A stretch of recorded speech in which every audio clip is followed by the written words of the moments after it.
to reduce Allie's sugar intake for the day because that girl eats way too much sugar. What? And I told her it's my fault for giving it to her. So I'm like, I don't blame you, but you're going to have to suffer the consequences. So you're calculating sugar intake for your 4-year-old Yep. for who probably has no access to food other than the food that you give her? Hello, and welcome to the next episode of It's Your Time to Shine, a podcast about being a mom in a modern world. My name is Jaspreet Kaur, and with me is my friend, Lisa Vora. Mom in a modern world right here at your service. Maybe too modern. What's going on with this? Okay, I feel like there's a backstory. At some point, I actually realized that this girl's taking too much sugar. I actually decided, let me just calculate because I've been pretty relaxed about it, right? I'm like, all right, you want a cookie? Fine. Okay, if you're good, you can get this, blah, blah, right? So I'm like, let me just see how much she's eating. And I'm going to blow your mind when I tell you how much she was eating on average a day. Not on average, but maybe on like the worst day, right? Okay. About 60 grams of sugar. What? 60 grams in a day or in a week? No, in a day, I'm telling you. This is confessions of a modern mom here. So, Oh, wow. Wait, how is she getting that much? well, like strawberry milk, just strawberry milk. One thing of strawberry milk has like 30 grams of sugar. That's already 30 in one. What? I'm sorry. This shows how old I am and how old my kids are. What is strawberry milk? Strawberry milk, Horizons has strawberry milk. Oh, like, okay, the little strawberry flavored, like, organic milk. That has that much sugar in it? Yes, it has almost 30 grams of sugar, and I didn't realize. But it's organic. If it's organic, it's supposed to be healthy. Yeah, like, that's what I thought. And I'd give her a cookie, and I realized 9 grams of sugar. So you could see how it can easily add up to 60 grams, right? Yeah, and kids don't eat one cookie. You eat like 4 cookies. Exactly. You know, I always calculate what I eat. That's just what I've been doing for the last 15 years, right? Mm-hmm. So now I have 2 charts. She gets 20 grams of sugar a day. It's been working awesome, and I didn't really plan it like this, but she's like learning trade-offs and stuff. It's awesome. Like this morning, she's like, oh, can I get a bar? And I was like, you can have half a bar or you can have a full bar, but then you're not going to get hot chocolate later, which is only half a hot chocolate. And she's like, okay, I'm only going to have half a bar. But she's actually thinking about it. She's doing that trade-off in her head. Oh my gosh, that's pretty cool. Like, we went to Safeway today and she always gets a cookie. And she's like, oh, cookie. And I was like, you can have a cookie, but then you're not going to get half your hot chocolate or half your strawberry milk. And she's like, oh, forget the cookie. And I'm like, wow. And I actually had a moment. I was like, hey, this is teaching her a lot more. And I didn't plan it. This is awesome. And this is even better than when I try to teach my kids about money, because money isn't real. Right. Because credit cards have ruined the concept of money. But this is like they're actually buying their food in a very twisted way. It's a great lesson. I'm awesome. Oh my God. I'm teaching her about money. You are so amazing. She gets $20 a day, right? 20 grams of sugar a day. And oh my God, I'm a genius. All right, I'm done tooting my own horn. You're like, that's it. The podcast is over, guys. Thanks. It was a good run. Perfect podcast. Nothing to add. You know, it's so interesting, too, because, the money thing is real. And kids, I try to give them a concept of money and try to explain to them how much something costs, especially when they're like, oh, I lost this or I broke this or, I gave such and such thing away. Can you get me another one? That kind of thing. But it's hard because they don't really see us paying with cash. Right. Oh, yeah. You're right. Yeah. They see the credit card, and the credit card just seems like, well, just swipe that bad boy, And for me specifically, even worse, I don't even take my credit card out. I Apple Pay. It's coming out of my watch. And so they don't even see it. I'm just like, tap, and they're just like, oh, well, we just went to the grocery store. They don't, no idea. I went to the grocery store last Sunday. It was a quick trip. I was in and out of there in 20 minutes. I spent $130 buying cheese and olives and like pepperoni and salami and stuff for this cheese board that we were doing a picnic, and Italian soda and that kind of stuff. And it was a special treat. It was like a Vaisakhi-related event, and so we were celebrating. There was fireworks and all that stuff. It was a special occasion, but I spent the money so fast that I actually stopped in the parking lot and talked to Amrik about how we had saved for this and why this was important and how everyone was, like all the families were pitching in, because I didn't want him to be like, oh, we just in and out 20 minutes at the grocery store and we spent $130. I like that you do that. You don't think about the fact that they're not actually watching something tangible happening. Yeah. I had once when they were much younger done this, and I really should probably do it again. I would get the cash for my paycheck. I did this once, and it was easier when I was working part-time because I made so much less money that you could really prove the point, But I got cash, and I told Bhavneet, like, okay, this is all the money that I have for the next 2 weeks, and here are all the things we need to pay. And she was like, oh my gosh, it's not fair. That's such a good idea. I'm like stealing that. I'm going to actually, maybe in a year or two. Yeah. Like I'm going to actually take out whatever I use for groceries and stuff. Natalie's with me. I'm just going to take out cash and pay for it and just show her. Yeah. So she knows like, look I'm going to do exactly what you told me you did. Thank you. Yeah. Just the money goes and like the utilities and insurance, and you get that sense of like how the money goes fast. And I need to do it now because we have a lot more expenses. With both of us working, we bring in more, but with kids that are in activities and everything, gas money is a lot more and insurance is more. Like it would be good for me to reiterate that point. You just inspired me to take it another notch. Maybe she's a little too young for this, but I think I'm going to start giving her, at least in a few months when she gets the hang of the sugar thing, I'm going to give her like 20 stars, and then she has to like pay me stars to get the treat. Yeah, that might work. Or she might grow up then thinking that she was taxed as a child and then, have resentment issues. Hopefully, she has so many other things to resent me for. That's the least. That's the least of her worries. Yeah, she's taking responsibility for my actions right now by getting less sugar. So there's your first resentment. That's so funny. Okay, I have a great idea for today because I know things have been really crazy for both of us. We have lots of celebrations going on. It's just a busy time of the year. I thought it would be fun for us to go through our social media and some of the emails and direct messages that we've gotten and answer some of the questions that our listeners have been sending in. Oh, yeah, that's great. Let's do it. Okay, awesome. And I haven't looked at these other than to mark them as unread, so it'd be easy to go in and grab them real quick. Whatever. You looked at them. You already have an answer, and you already know what you're going to say. I know. Oh, my gosh. You're so terrible. Okay. First question is, do you actually read to your kids? That's an interesting and random question. Did we talk about reading to our kids in our podcast? That's a very easy answer. Yes. I have to read to her because she can't read. So, yes, for me. You're like, yes, I tell her how much fiber is in something, how much protein, Exactly. How many carbohydrates, simple sugars. Yep. Added sugar. She knows it all. So just read. Do you read to your kids? I read to them less because they're older and they can read on their own. But you know what I do is you're like, you're asking the question because you want to know how much longer you're on duty, don't you? You got me.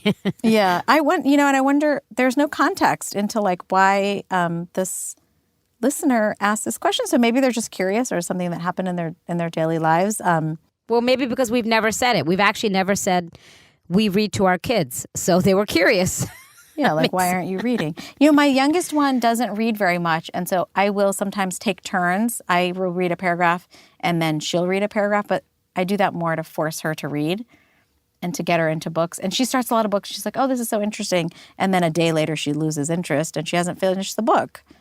And that's really hard for me because, I'm a big reader, and I'm a huge library advocate, and I'm like all about literacy. Yes, you are. And I read books quickly, and it's like, what have I done wrong with this kid? Whatever. But you know what's funny? What I do, and I do this a lot when we're in the car, like if Bottom's driving, or if we're in, like if we're waiting for something, like waiting for a sport to start or waiting for practice to start, I will read because I read poetry, I'll read like interesting little things or poetic things, and then I'll say like, guys, listen to this. Okay, here's one.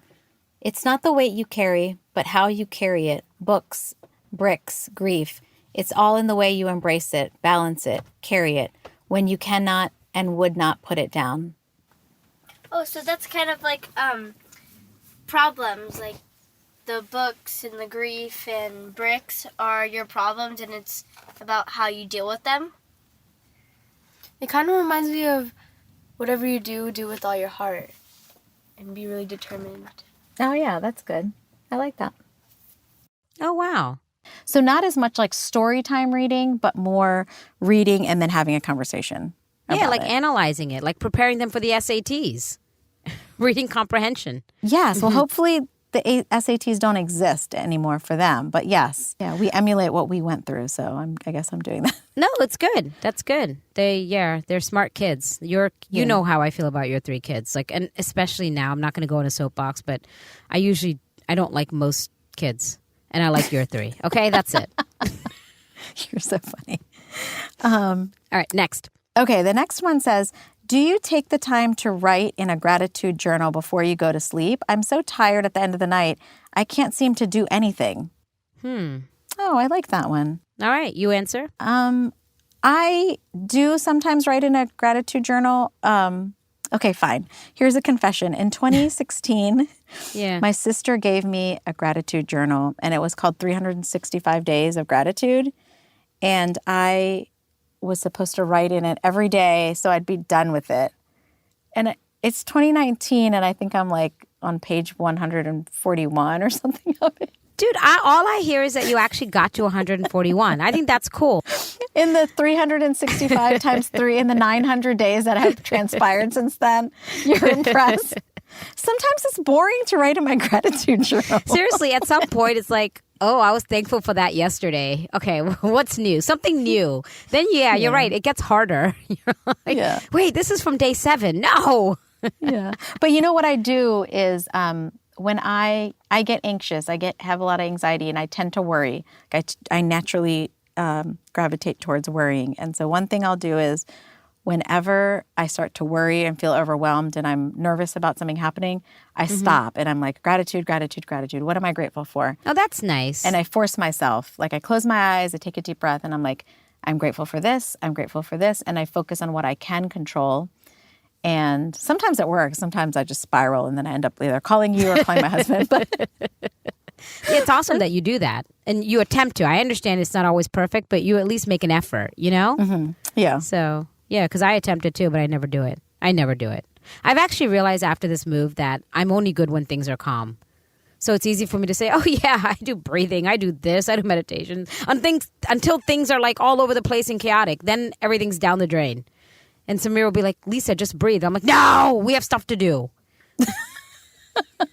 Breathing's going to get in the way. Time is money, you know? So maybe Anyway. you should write in a gratitude journal, Lisa. I should. I actually don't write in one. I used to have this thing by my bed, like things I'm gratitude for, like a whiteboard that I started writing. And same thing, you just get tired. So I totally understand this person's question, you know, or concern. Like, yeah, you get tired. It's actually in the end, I didn't think it was as practical when you think about all the other things you have to do. So I do it mentally, though. I know a lot of people say it's not the same, and it probably isn't. I probably would be a calmer person. I don't know, but I think I've mentioned this in a podcast before. Like right before going to bed, I'll always think about, you know, my day and like what I think I did right and what I think I could improve on. And then I start to go through things I'm grateful for because it helps me fall asleep. So really that's my main motivation.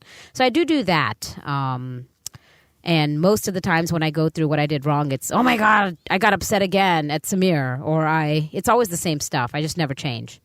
I think awareness is the best way to bring about change. I think that's okay. And, I try. And we're not really giving great advice to the person who asked this because I think the point is... No, I told her I did. I said that I totally get that you could get tired, and I also try to write it, and I couldn't, so I just do it mentally. So it's like 2 in 1. You don't have to write something, and you fall asleep, right? Yeah, I was just going to say that maybe you try it for, like, maybe make it a point to try to do that at like once or like 3 days in a row and then see if it helps them feel better. That's true. Feel more grounded. You know what? I'm going to take that advice too. As soon as all my clothes are not scattered all over the guest room, I will do that. Well, I'm going to say you don't wait till a special day, Lisa. It's your time to shine. Okay, next question. Oh, this one isn't a question. It says, Whole Foods can be weird. It's so expensive, but Lisa is savage. Okay. Take a compliment, Lisa. Thank you. Where was this? I never saw this. Where is this? Is this Instagram? It's all over. Oh, okay. See, I'm only Facebook. Okay. All right. Yeah. Okay, next. A Clinique chubby stick is not real. I know who sent this. A Clinique chubby stick is not real makeup, but show us the video of how you put it on anyway. Didn't you do that? You sent me a video. I sent you a video. I didn't post it on social media. Oh, you should post it. That video is awesome. You are so professional. Like it looks like a legit YouTube tutorial. I don't know so what funny. a legit YouTube tutorial is, but that's what it looked like. I want to post the video and then I'm going to tag Clinique and ask them if Clinique is real makeup because I don't think this listener's comments will be appreciated by the Clinique company. Okay. The next one says, can you ask Lisa what she does to be able to only wash her hair twice a week? Is it dry shampoo? Oh, wow. No, I don't use dry shampoo. My hair just doesn't get that oily. That's all. There's no secret. I mean, I use a lot of good products. I use really good shampoo. I don't know if that makes a difference. Oh, I'm sure it does. Do you put like gel or any hairspray or anything in it? Yeah, I mean, I use really good shampoo. I mean, I don't, that's one thing I don't. You know, everyone has their thing. I don't skimp on shampoo. But after that, I just use like leave-in conditioner. So that probably helps a little bit. And Do you want to share what the brand is? Pureology is one that I really like. But also, honestly, I'm a little bit, my hair like the first day or two is down and then I just put up in a bun. So it's probably disgusting, but I just do. And we're not going to talk about all the working out too in the middle of all this and sweat and all this. It's kind of disgusting. I have no good advice. It just... Well, I think it's interesting. I do think like if you have a better quality shampoo, you're not attracting, and better quality leave-in conditioner, you're not attracting as much dirt and oil. Maybe that's what it is. It might just be because I'm very particular. Not only do I have good shampoo, I also switch my shampoo. Every month I have two brands I go back and forth. It's good for your hair to switch it. Oh, So- okay. What 2 brands do you use? Right now it's Pureology and Living Proof. I really like Living Proof as well. Okay. Yeah, I mean, I'll go back. My hairdresser knows I'm always shopping around for good shampoos, you know? I think we should do a little test and have you ride around in a convertible for a week and see if you have to wash your hair more often. So upcoming experimental podcast posts coming soon. Thanks for that question. The next one, why would you not fix your bed a little bit before? Oh my gosh, again with my bed. Wait, I can't wait to hear this. What? Why would you not fix your bed a little bit before posting that picture on social media? Did they not read it? There was nothing wrong with my bed. Wasn't okay. that the whole point, that you didn't make your bed, right? Yes. Yes. Yes. So that's why you didn't fix it. I'm not 'cause- answering that question. The next question. Do you have any regrets? Yeah. Every day, every second. Right now, the last 2 weeks, why did we buy this house? I'm sorry, that's not funny. That's serious. It's okay. It's just honestly, with this house, we've taken like a time demotion. That's all. Like we all get the same 24 hours and like everything takes Yeah. longer. Going to Safeway, Aw. going to Allie's school. So it's just a time demotion. That's all. And isn't it normal to have regrets? Because like I get that question, do you have any regrets? I'm assuming it's about that's the whole question. I'm assuming it's about like child rearing, but I like regret everything. I wish I could do my entire life over. And Budham and I always have this conversation where he's like, you shouldn't have any regrets because every decision that you made brought you to where you are right now. And I'm like, I regret everything, every single thing.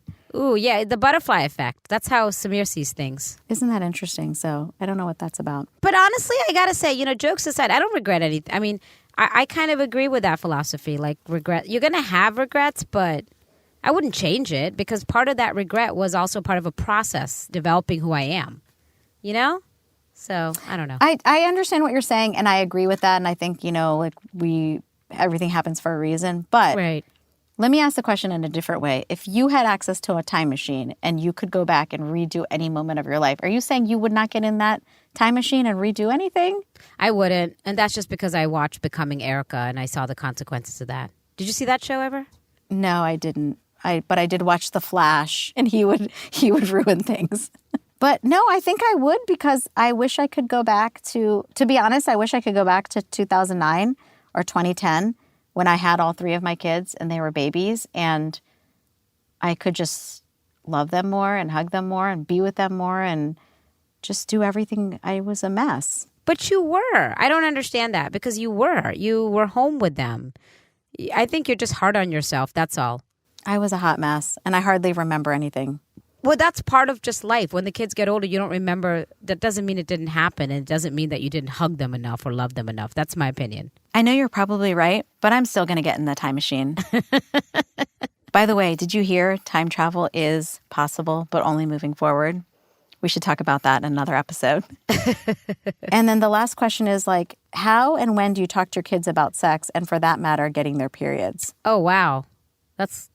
You could answer that at this point. I mean, you have a 13-year-old, so you answer that. I have a 15-year-old and a 12-year-old. So yeah. How and when do you talk to them about it? Well, I will be honest. I started talking to them when they started school. And I started when they were in kindergarten having conversations about what's private and girl parts and boy parts. Right.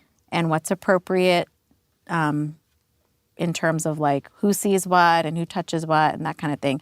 And that maybe isn't so some people, they might think that's not part of sex education, but that's how I started because I wanted to establish boundaries.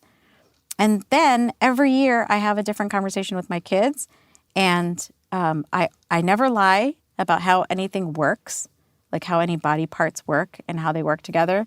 And I never lie when I'm answering questions, like when somebody has a specific question. But I try to keep it age appropriate. And with one of my kids that did get her period already, I did have the conversation of here's what it is, here's why it happens, here's why it's a blessing and what it represents, and also the symptoms and how to manage them because, well, and all the other women out there know, and some men probably know too, PMS and cramps and eating right and exercise, it really makes a difference in how you manage pain. And there can be quite a lot of pain and discomfort. And so I talk about that. And I did it early and often is probably the best answer. Yeah, early, often, and you're honest. So...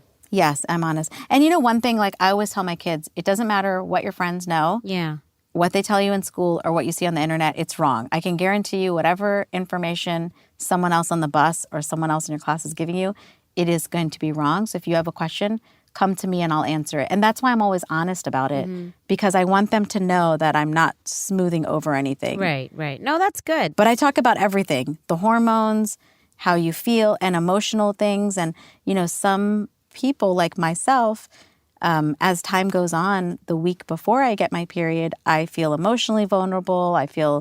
Sometimes I feel distraught. Yeah. Stress hits me more. I talk about that. Yeah. No, that's good. So they know. Yeah. And they should know. And then they should also know there's an attribution to anything that you might be going through. It's premenstrual, It's not my mom being a jerk.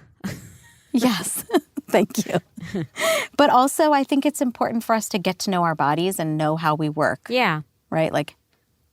How do we feel and how do things affect us? So that's actually a great question. Yeah, yeah. I mean, I haven't really done as much. She's 4, but I've done a little bit. Everything that you're saying early on. Maybe I was a little too early with that, but I straight up told her, last year, the words vagina. So she went out vagina. And Samira's what are you teaching her? It's I want her to know what the word is early on. And then now we actually do talk about it a little bit. She kind of gets it, but she doesn't. I know that, but it's more it'll all click and come together at some point, So the most I'll do at this point is these are your private parts. No one is allowed to touch them.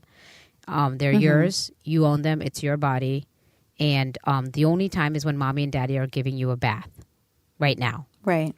That's it. And if anybody ever goes near it or tries to touch it, you immediately tell mommy and daddy. Yeah, I think that's good. So that's the most I've done to start the conversation. I told my kids mommy, daddy, and the doctor when mom and dad are there, that kind of thing. Yeah, you're right about that. You're right. I'm definitely going to add that, especially before her next appointment. Yeah. You're right. So they're not panicking or whatever just during a check. Yeah, no, you're totally right. I missed that. So yeah, see? Thank you for that question. Yeah, of course. No, and there's not a lot of checks. And I say one other piece of advice is to be cool about it and not to be so nervous and make it a taboo thing, but that it is just a normal thing. You're not going to get anybody infatuated with any topic because you're sensationalizing it. Just be cool, answer questions. And I always ask my kids, And I asked my son too, I'm like, do you have any questions for me? He's like, no, Mom, no. And I'm like, okay, because I'm here to answer questions if you have them. YouTube doesn't have the answers. All righty. Google doesn't have the answers. And they're like, no, we're good. We're good. Okay. All right. Because I'm here for you if you need it. But, I actually really like that. Okay, this was really fun answering questions. To our listeners, thank you so much for being engaged. Thanks for the positive feedback. We want to hear everything, the good, the bad, and the ugly. And keep sending us your comments and keep sending us your questions as well. We're honored to answer them for you. And as always, thanks for listening.